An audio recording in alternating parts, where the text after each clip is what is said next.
Bonjour à tous, j'espère que vous allez bien. Aujourd'hui, on se retrouve pour la deuxième partie de notre cours sur les aciers de base. Et dans cette deuxième partie, on va voir donc la suite de toutes les notions qu'on a abordées en première partie. Et à la fin, on va s'entraîner avec des QCM. Donc c'est super important de rester jusqu'à la fin. Et donc voilà, si vous avez des questions, n'hésitez surtout pas. Donc voilà, c'est un cours qui n'est pas très dur, comme je l'ai dit en première partie. Voilà, vous aurez normalement les points au concours, mais il suffit de bien le bosser.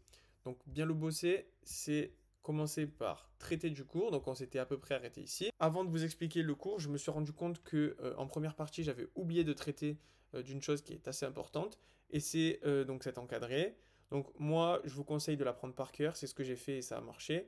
Donc voilà, c'est comme dans le cas des acides, lorsqu'on va calculer le pH en fait des solutions de base, on va faire une première approximation qui est négliger la dissociation de l'eau. Et la deuxième approximation, c'est selon la force de la base. Donc je vous conseille vraiment de l'apprendre par cœur. Ici, c'est ça qu'il faut accentuer. Des explications qui vont être pas très utiles. C'est pas trop le but de ce cours. Voilà, les explications, je les ai données pour les choses qui en valaient la peine. Ici, moi, je vous conseille vraiment, première approximation, on néglige la dissociation de l'eau. Deuxième approximation, selon la force de la base, tout simplement. Et ça va aller très bien pour vous. Donc là, on va regarder. Donc on a défini qu'est-ce que c'était un acide, on a défini qu'est-ce que c'était une base, on a regardé les différentes interactions qu'on pouvait avoir, notamment avec l'eau. Et maintenant, on va voir lorsqu'on ajoute de l'acide ou une base, par exemple, ça dépend l'énoncé. Tout à l'heure, on a vu qu'on pouvait ajouter les deux. On va voir quelle est la conséquence entre guillemets sur notre solution. Donc tout à l'heure, c'est bien, on en a parlé, mais là, on va voir ça de manière graphique avec un schéma tout à l'heure. Donc, lorsqu'on va ajouter progressivement du NaOH, donc le NaOH, c'est quelque chose qui va être très basique. Donc après ça, c'est quelque chose que vous devez savoir, entre guillemets. Donc si on vous met NaOH, vous savez que c'est basique.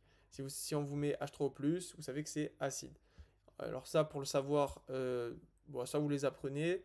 Moi, c'est pas ce que je conseille, mais soit vous comprenez.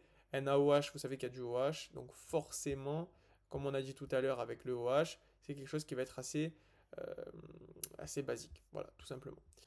Et après, si on va ajouter notre NaOH, donc notre base en excès, on va venir alcaliniser notre solution et donc la rendre plus basique. Et en fait, on va voir cette courbe de neutralisation avec, euh, donc voilà, cette courbe de neutralisation avec en ordonnée, on a le pH et en abscisse, on a la concentration de NaOH. Donc on voit qu'au tout départ, le pH est assez faible, hein, on est aux alentours des 2, 2,3. Et au fur et à mesure qu'on va ajouter du NaOH, on va venir ici à un point de neutralité, à 7, et après on va arriver vers une alcalinisation de notre solution avec beaucoup d'NaOH qui va être ajouté. Donc voilà, vous le voyez, ici on a vraiment tamponné notre milieu lorsqu'on était ici, vers une valeur qui va être seuil, par exemple ça peut être le 7, ça peut être n'importe lequel, hein. On le reverra tout à l'heure dans les questions. Mais notre but, ça va être de tamponner notre acide par une base, tout simplement. Et voilà, dès qu'on arrive que pH est égal à 7, on sait que c'est le point d'équivalence, entre guillemets, entre notre acide et notre base. Tout simplement. Donc, comme je vous ai dit, on a donc plusieurs formules qu'on a vues en première partie ici. Et en fait, ça va être relié tout simplement avec des solutions de tampon qui vont être ajoutées. Donc là, on a parlé de cette solution tampon tout à l'heure avec le NaOH, mais il en existe plusieurs. Et on a des solutions tampons qui comportent un acide faible avec des sels de base forte, une base faible avec des sels d'acide fort.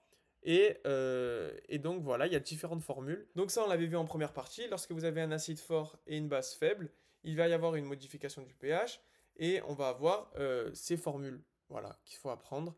1,5 de pKa moins log de C, et pareil pour la base forte et l'acide faible. Voilà, donc ça c'est des valeurs qu'il faut apprendre par cœur, il n'y a pas trop d'explications dessus.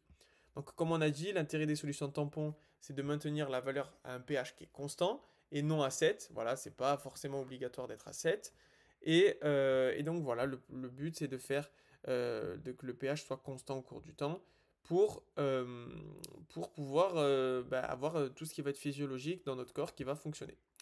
Donc on va passer sans plus tarder au QCM. Donc voilà, je pense que vous pouvez, je vous laisse mettre pause pour pouvoir faire d'abord les QCM sans regarder à droite les réponses et pour vous cacher. Et maintenant on va passer du coup à la correction. Donc on va commencer par la question A. Donc un acide est une espèce chimique susceptible de céder ou de libérer au moins un proton H+, donc ça on l'a vu, c'est vrai. Ensuite, l'ammoniac c'est une base, donc ça faut l'apprendre. Moi je le sais, mais voilà, c'est des choses qui sont à apprendre entre guillemets. L'ammoniac c'est NH quelque chose, vous savez que N est quelque chose qui est basique. Donc voilà, c'est quelque chose qu'il faut apprendre. L'ammoniac c'est basique, donc voilà, c'est à apprendre. Dans le couple, H3O+, H2O, l'eau et l'acide. Faux, parce que vous savez que c'est H3O+, ça vous l'avez vu. La force des acides et des bases est donnée par leur constante d'acidité pKa, et c'est faux, c'est le Ka, on l'a déjà vu. E, plus le pH est faible, plus l'acide est fort. C'est faux, on a vu que le pH n'était pas relié à la force de l'acide. Très important. F, l'acide acétique est plus fort que l'acide cyanhydrique. Alors ça c'est faux, et en fait on l'a vu dans le cours si vous vous souvenez bien. Donc c'était ici. On voit ici que le pKa est très inférieur à celui de l'acide acétique, est très inférieur à celui de l'acide cyanhydrique. Et comme on l'a dit ici, le pKa est faible, l'acide est fort, le pKa est fort, l'acide est faible, donc c'est inversement proportionnel, et du coup l'acide acétique a une plus grande force que l'acide cyanhydrique. Donc ensuite on passe à la G, donc le pH d'une solution est donné par la formule pH est égal log de C, et vous le savez que c'est faux, pH est égal moins log de C, on l'a vu tout à l'heure au-dessus, il n'y a aucune formule où le pH c'était ici, pardon, voilà, le pH c'est moins log de C, voilà, donc ça vous l'apprenez et il n'y a pas trop de difficultés. Ensuite H, plus la concentration en OH augmente dans une solution, plus elle aura tendance à être basique. Alors ça c'est vrai parce que le OH c'est basique, c'est votre base. Ensuite, I, pour calculer le pH d'une solution de base ou d'acide, on fait une première approximation qui consiste à négliger la dissociation de l'eau, et ça c'est vrai, je vous l'ai dit en tout début de vidéo, et c'est important à retenir. J, le pH de l'acide chlorhydrique HCl est donné par la formule pH est égal moins log de C. Alors l'acide chlorhydrique, vous savez que c'est un pH fort, c'est un acide fort, pardon, donc on va avoir la formule de l'acide fort qui est ici, et acide fort est égal pH est égal moins log de C, donc c'est bon.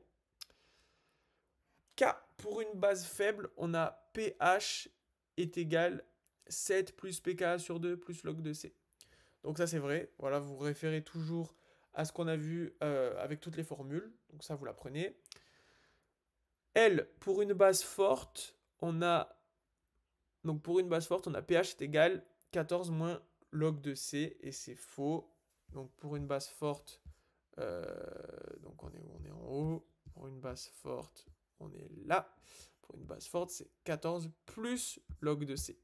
Donc voilà, c'est le moins qui est faux ici. Ensuite, M, dans une solution de sel d'acide fort et de base forte, on a pH est égal à 7, c'est vrai, donc ça vous revoyez les formules, ça c'est quelque chose qu'il faut vraiment apprendre par cœur comme je vous ai dit. N, en ajoutant de la soude dans une solution, le pH va diminuer. C'est faux, la soude c'est basique, c'est notre NaOH qu'on a vu tout à l'heure, et le pH il a fait que augmenter parce qu'on a alcalinisé notre solution. Voilà, tout simplement le pH donc du coup il augmente.